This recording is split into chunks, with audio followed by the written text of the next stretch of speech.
오늘 우리가 생각할 본문 내용은 이제 사도 바울이 로마로 압송되는 과정입니다. 성경에 이렇게 여러 지면을 할애해서 이 일을 자세히 기록해야 되는가 싶게 별 중요하지 않은 얘기로 27장과 28장이 기록되어 있습니다. 가이사랴에서부터 이제 배 타고 지금으로 얘기하면 키프로스를 끼고 돌아서 가다가 이제 맞바람에 어려움을 겪고 그다음에 태풍을 만나 배가 파선하고 멜리데라는 섬에 내리는 데까지가 27장입니다. 이러한 성경의 기록들은 우리 지난주에 생각했던 26장과 연결해서 너무나 당연한 걸 것입니다. 우리는 우리의 신앙이 설득이거나 권력이거나 감동이기 이전에 근본적으로 선포라고 했습니다.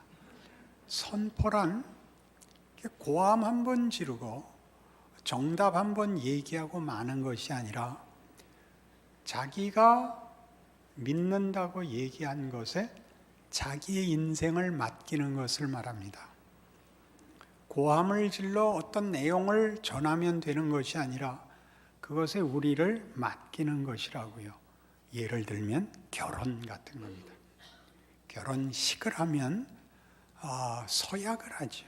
그 서약은 그 서약으로 책임을 다 면제받는 것이 아니라 그것은 하나의 선포이고 살아야죠.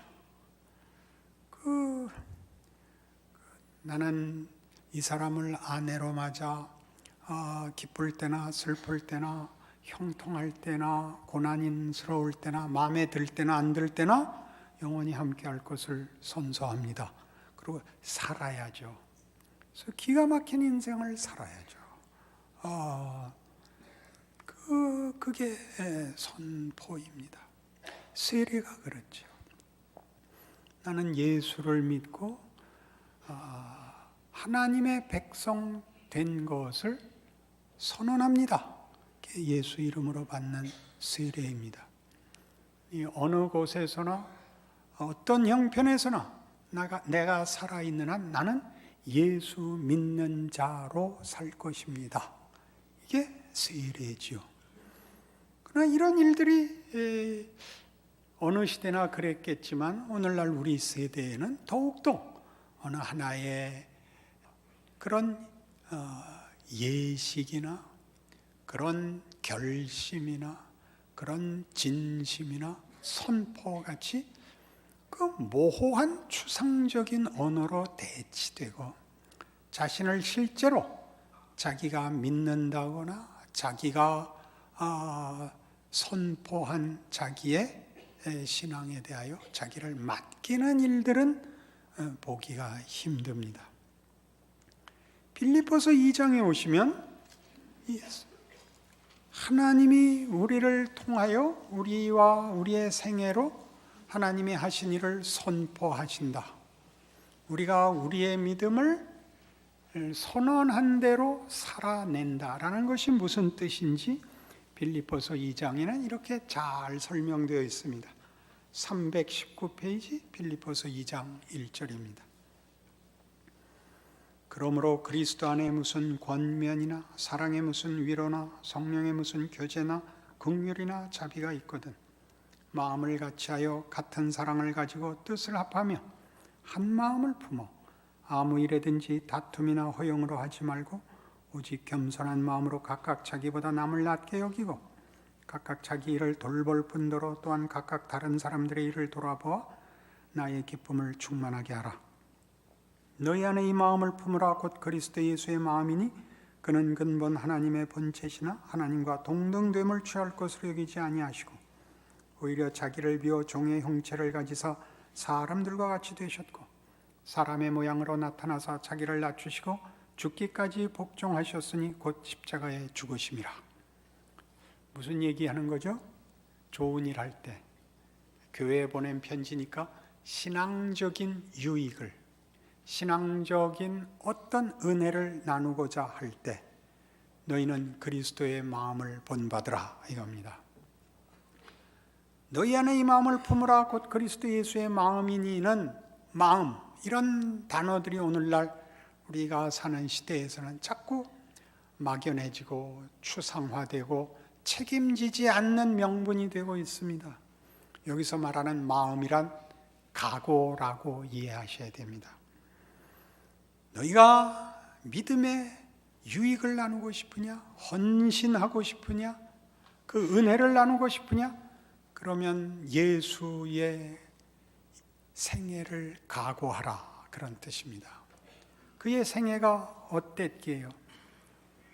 그는 근본 하나님의 본체시나 하나님과 동등됨을 취할 것으로 여기지 아니하시고 자기를 비워 종의 형체를 가져 어떻게 됐다고요?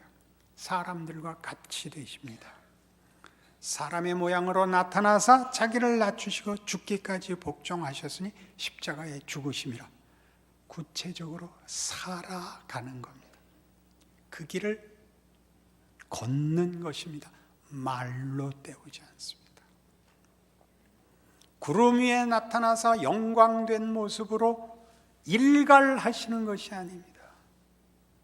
회개를 촉구하시지 않습니다. 복음서에 그토록 강조됐다시피 우리를 위하여 이 땅에 오시고 죄인과 가난한 자의 친구가 되시며 그늘진 땅에 흑암에 오사 빛으로 우리를 찾으십니다. 구체적으로 그리 살아야 됩니다. 이것은 우리가 복음을 선포해야 된다, 우리의 고백을 선포해야 된다는 말과 일치하죠.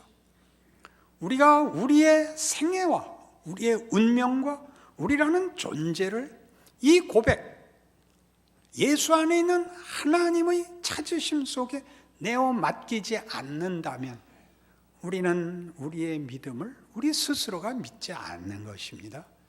거기는 아무 힘이 없습니다. 아무런 가치도 아무런 능력도 효과도 없습니다. 우리 인생을 내 맡기지 않으면서 믿는다고 얘기하는 것은 거짓말입니다. 그 얘기를 하는 것이죠.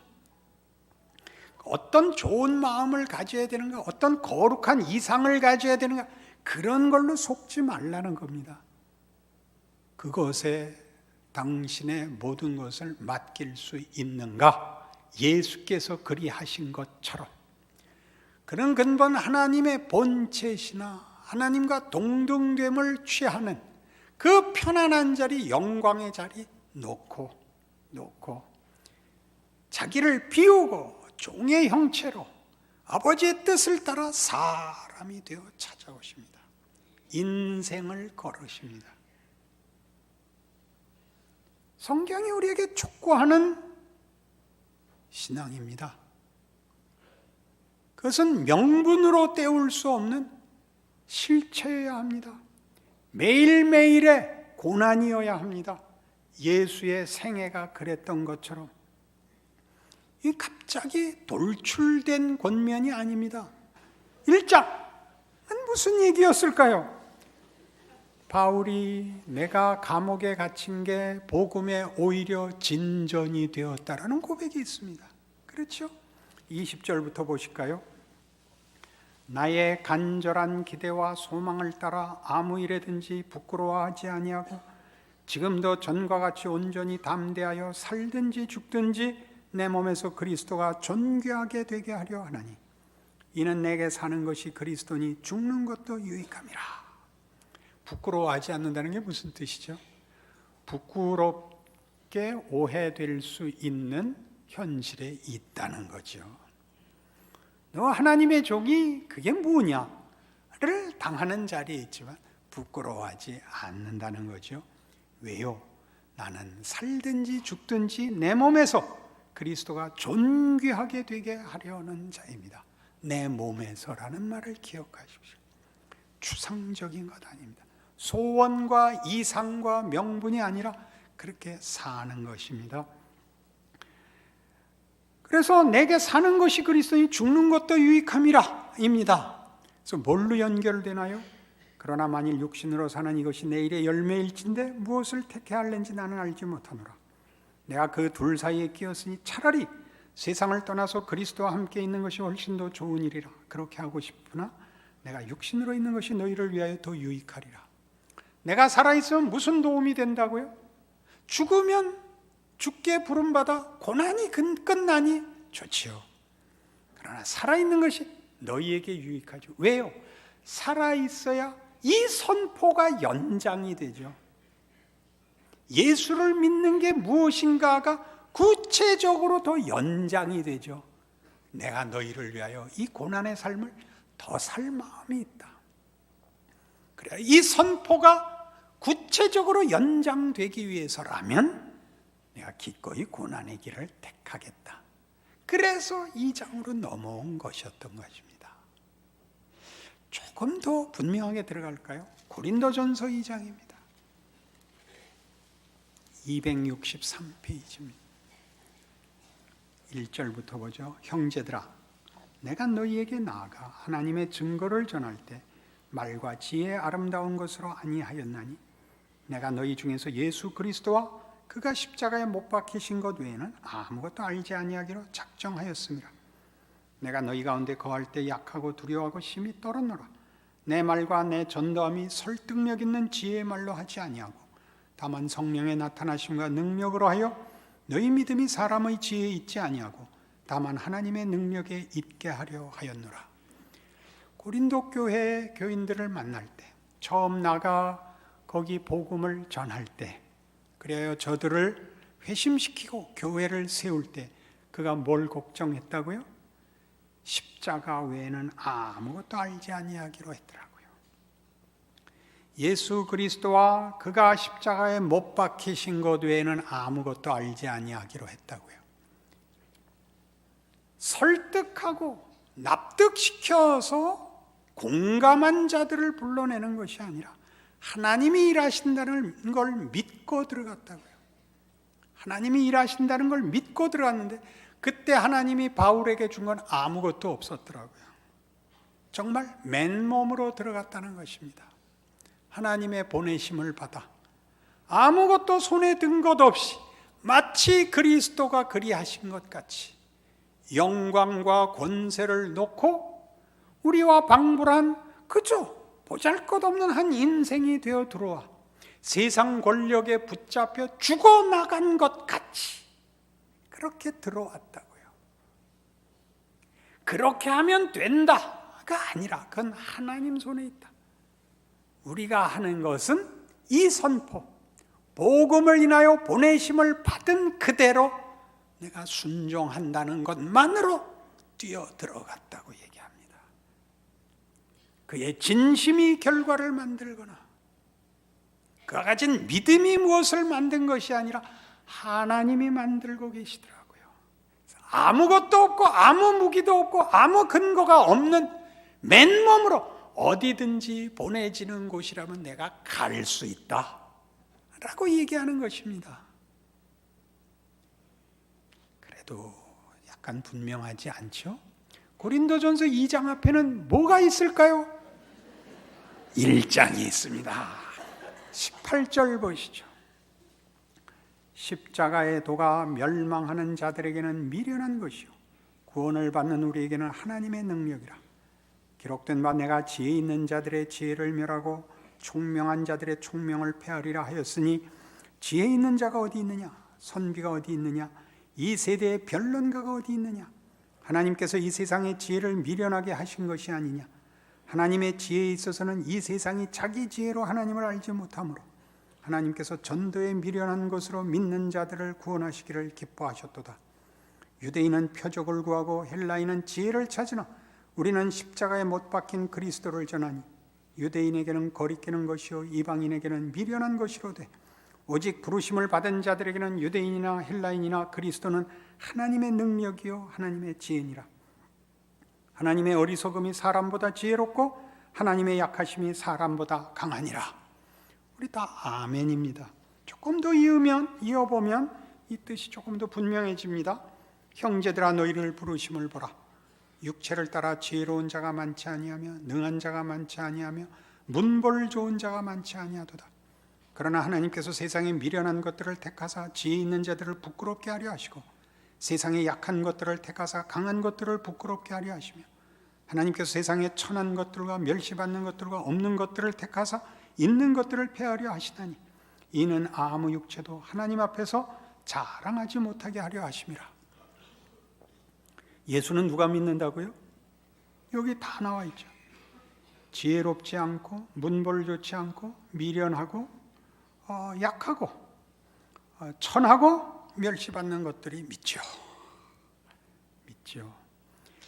여러분들을 이렇게 다 싸잡으니까 약간 불만이시겠으니까 제가 조금 더 나은 예를 들죠. 목사를 그렇게 세웁니다.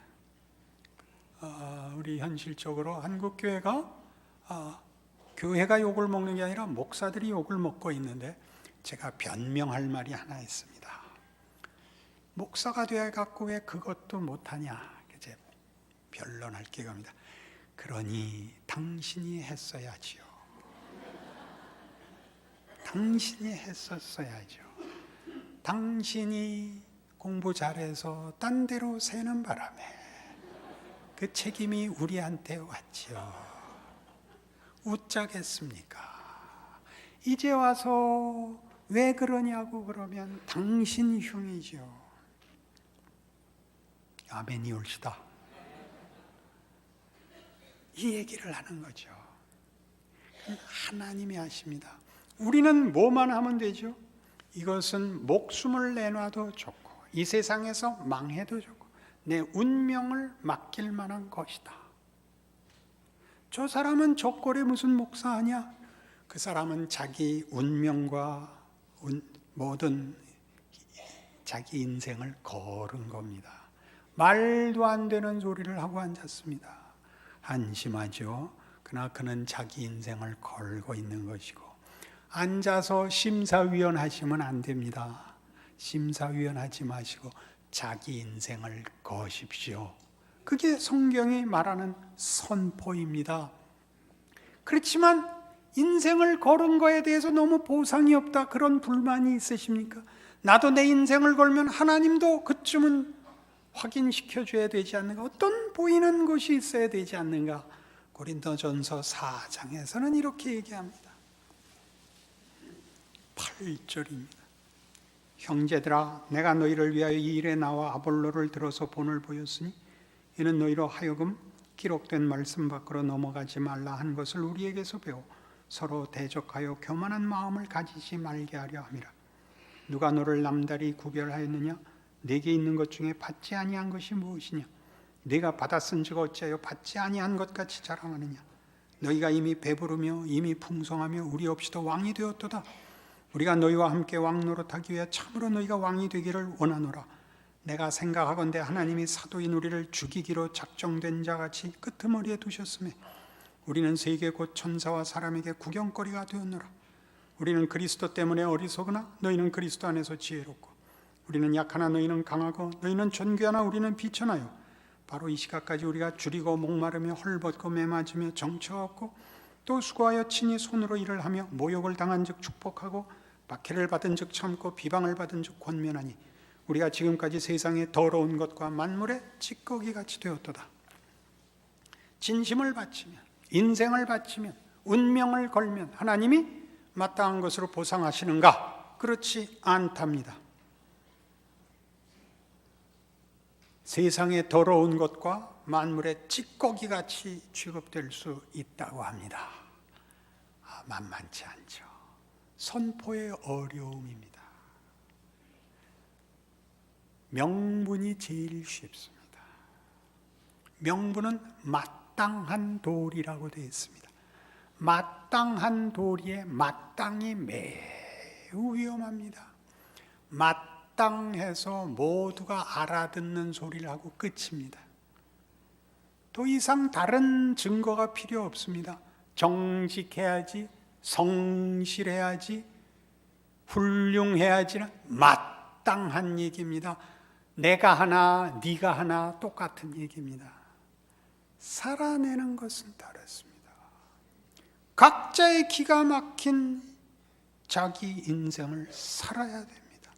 넌 왜 그렇게 지치지리도 못 사냐 소리를 들어야 하고, 넌 그 꼴로 무슨 예수를 믿냐는 소리를 들으면서 걸어야 됩니다. 마땅하지 않습니다. 설명을 할 수 없고 뭐라고 변명을 할 수 없습니다. 9절에 있는 우리를 죽이기로 작정된 자같이 끄트머리에 두었다, 여러 번 얘기했죠. 로마가 융성했던 시절에 다른 나라들을 정복하고 개선 행진을 하는 식에서 그 전투에 이긴 군대가 와서 로마 시민들의 환영을 받으며 개선 행진을 합니다.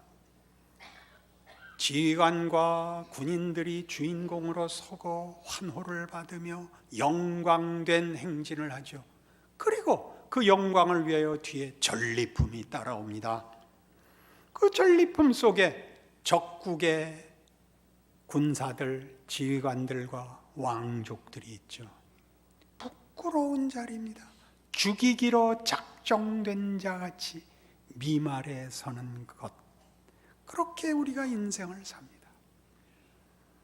저건 평생 허리 한번 못 펴고 끝나는 인생 같으다. 그런 길을, 만물의 찍기 같은 길을 걷는 각오가 없다면, 아니, 각오라는 얘기도 위험하죠. 예수를 믿는다는 것이 그 자리로 우리를 순종하게 할 수 없다면 우리의 신앙 고백은 사기입니다. 그게 문제죠. 나라 정치가 안정이 되고 사회가 상식이 있고 경제가 부흥하고 라고 갖다 붙이면 사기죠. 그러면 잘 살 거고 아니면 못 살겠다고 얘기하면 예수 믿는 거 아니죠. 가장 좋은 사회, 가장 좋은 조건에서도 예수 없다면 살 마음이 없다라는 걸 알게 되는 게 예수 믿는 겁니다. 저는 여러분이 언제나 신앙이 좋고 언제나 이 일을 잘할 수 있다고 얘기하는 것이 아닙니다. 이 숙제를 풀어주기 위해서입니다. 내가 뭘 잘못해서 내 인생이 고단한가? 그건 잘못한 문제가 아닙니다. 4장 1절은 이렇게 시작합니다. 사람이 마땅히 우리를 그리스도의 일꾼이요 하나님의 비밀을 맡은 자로 여길지어다. 그리고 맡은 자들에게 구할 것은 충성이니라. 너희에게나 다른 사람에게나 판단받는 것이 내게는 매우 작은 일이라. 나도 나를 판단하지 아니하노니 내가 자책할 아무것도 깨닫지 못하나 이로 말미암아 의롭다함을 얻지 못하노라. 다만 나를 심판하실 이는 주시니라. 그러므로 때가 이르기 전 곧 주께서 오시기까지 아무것도 판단하지 말라. 그가 어둠에 감추인 것들을 드러내고 마음의 뜻을 나타내시리니 그때 각 사람에게 하나님으로부터 칭찬이 있으리라. 중요한 겁니다. 내가 뭘 잘못해서 고단한 인생을 사는 것이 아닙니다. 맡은 자에게 구할 것은 충성이니라입니다. 여러분이 맡은 건 뭐죠? 현실적으로 보십시오. 누구의 아내고 누구의 남편이고 누구의 부모고 누구의 자식인 그것, 이 나라에 살고 이 시대에 살고 이 환경 속에서 사는 여러분이 지긋지긋해하는 여러분 각각의 실존 말입니다. 여러분이 맡은 겁니다. 거기에 충성하십시오. 예수 믿는 사람으로 그 인생을 사십시오. 한숨과 함께 기도를 하시고 응답 없는 기도를 포기하지 마시고 하나님께 책임 돌리지 말고 이웃과 사회에 분노하지 마시고 여러분에게 준 자리를 지켜내십시오. 그것이 충성입니다. 나도 나를 판단하지 아니하노라. 무슨 뜻이었겠어요? 바울이 고린도 교회에 보낸 편지의 가장 중요한 주제는 고린도 교회가 도전한 이 시험입니다. 네가 신의 사자가 맞냐? 네가 주장하는 유일한 신의 사자라면 네 꼬라지가 그게 뭐냐에 대한 답입니다. 내가 맡은 건 충성이다. 하나님이 일하시는 것 나 다 모른다. 하나님이 나를 쓰셔서 이 길로 뭘 만드시는지 난 모르지만 십자가에서 그 비밀과 능력 보았다. 그러니 나 그대로 밀고 들어간다. 나보고 가라는 길 간다. 그 얘기죠. 뭐가 돼서? 세상의 더러운 것과 만물의 찌꺼기 같이 들어간다. 그렇게 선언하는 것입니다. 하나의 의문이 더 남지요. 그 각오로 어떻게 이 어려움을 다 이 각오를 유지하면서 신앙을 승리할 수 있을까요? 이걸 안다 할지라도 현실의 어려움이 우리를 낙심케 하고 타협케 하고 곁길로 가게 하는 건 어떻게 되나요? 고린도전서 15장에 가면 그 답이 나옵니다. 고린도전서 15장 55절입니다. 사망아 너의 승리가 어디 있느냐? 사망아 네가 쏘는 것이 어디 있느냐? 사망이 쏘는 것은 죄요 죄의 권능은 율법이라. 우리 주 예수 그리스도로 말미암아 우리에게 승리를 주시는 하나님께 감사하노니 그러므로 내 사랑하는 형제들아 견실하며 흔들리지 말고 항상 주의 일에 더욱 힘쓰는 자들이 되라. 이는 너희 수고가 주 안에서 헛되지 않은 줄 알미라. 뭘 비교하고 있죠? 죄의 권능은 율법입니다. 율법은 인과 법칙을 말합니다. 잘하면 복받고 못하면 벌받는 것입니다. 그러나 부활은 뭘 약속하는가? 예수 그리스도로 말미암아 하나님이 승리를 주신다고 약속합니다. 우리의 잘못이 잘못으로 끝나지 않는다고 얘기합니다. 우리가 걸어야 하는 선포적인 신앙인의 삶 속에서 세상이 우리를 몰라보는 것을 각오하는 일과 우리의 신실치 못한 더 중요한 시험, 믿음을 다 지켜내지 못하는 그것, 그 실패와 타협과 배신과 비겁함으로 끝내지 않는다. 걱정 마라. 그러므로 내 사랑하는 형제들아 견실하며 흔들리지 말며 더욱 주의 일에 힘쓰는 자들이 되라. 이는 너희 수고가 주 안에서 헛되지 않은 줄 알미로라. 어떻게 해요? 교회를 세우시는 예수님의 약속 속에 나옵니다. 시몬 베드로가 이르되 주는 그리스도시요 살아계신 하나님의 아들이십니다. 바요나 시몬아 네가 복이 있도다. 이를 내게 알게 하니는 혈육이 아니요 하늘에 계신 내 아버지시니라. 너는 베드로라. 내가 이 반석 위에 교회를 세우리니 음부의 권세가 이기지 못하리라. 내가 네게 천국 열쇠를 주리니 네가 땅에서 무엇이든지 매면 하늘에서도 매일 것이요 땅에서 내가 무엇이든지 풀면 하늘에서도 풀리리라. 누구에게? 베드로에게. 이 반석 위에 조금 있다가 3번이나 부인할 베드로에게. 음부의 권세가 이기지 못하면 네가 메고 푸는 대로 하늘에서도 그리하리라. 네 배신의 길이 끝이 아니고 배신의 결과로 끝나지 않으리라. 유다에게도 사실은 이 말을 한 셈입니다. 유다야 네가 나 팔아먹은 걸로 끝나지 않는다. 거기까지도 내 영역이다. 어떻게 이렇게 과감하게? 네가 만일 하나님의 아들이거든 내려와 보라에 대한 답을 보십시오. 아버지여 저들을 사하소서 저들이 자기가 하는 일을 알지 못하나이다 라면 우리가 걸어야 하는 것이 세상에 어떻게 비치느냐와 나 스스로가 어느 만큼 할 수 있느냐라는 두 가지 이 시험, 걱정이 예수 안에서 다 끌어안은 그의 품 안에 있는 것을 발견하게 됩니다.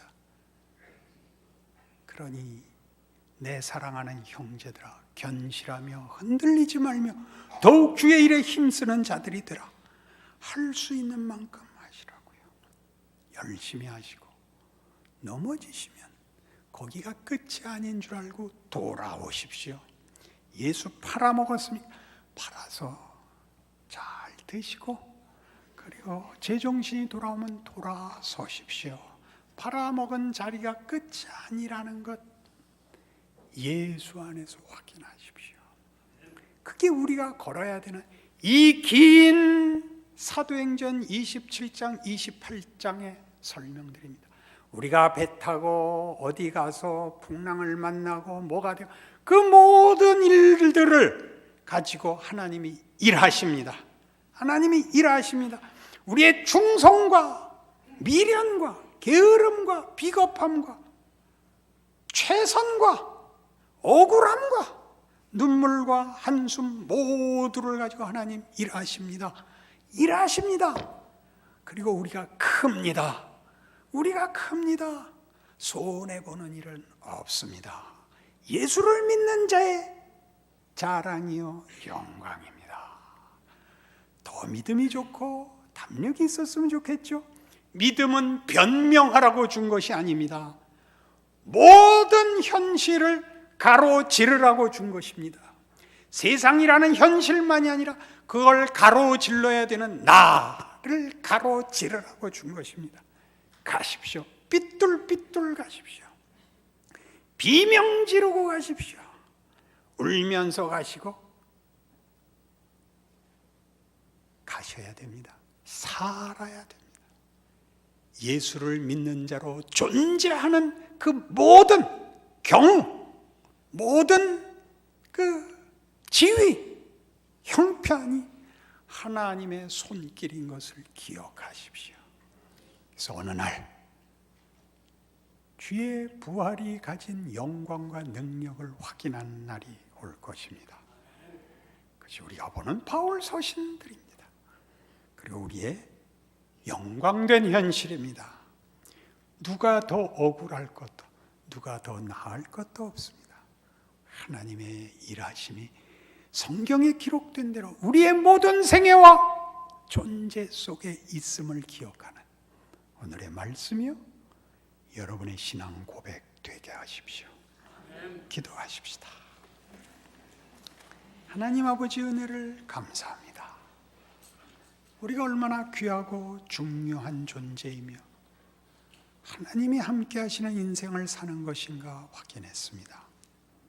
충성하게 하시옵소서. 믿음 갖게 하시옵소서. 편하게 살 생각 하지 말게 하시고 스스로의 한계로 포기하지 말게 하옵소서. 우리의 못난 것을 갖고도 일한다고 성경이 증언하고 있고 우리가 흘린 모든 눈물이 헛되지 않다고 하나님이 약속하셨으니 예수의 죽으심과 부활이 가지는 신비와 능력을 기억하고 각각 자기 짐을 지어 하나님의 일을 드러내어 우리와 우리 가정과 이 나라와 이 사회 앞에 하나님의 일하심을 증거하는 우리 모두 되도록 축복하여 주시옵소서. 지금은 우리 주 예수 그리스도의 은혜와 하나님 아버지의 극진하신 사랑과 성령님의 교통하심이 예수를 믿는다는 고백이 가지는 영광과 자랑과 책임을 기억하고 충성을 약속하고 돌아가는 심령들을 위해 영원토록 함께 있을지어다.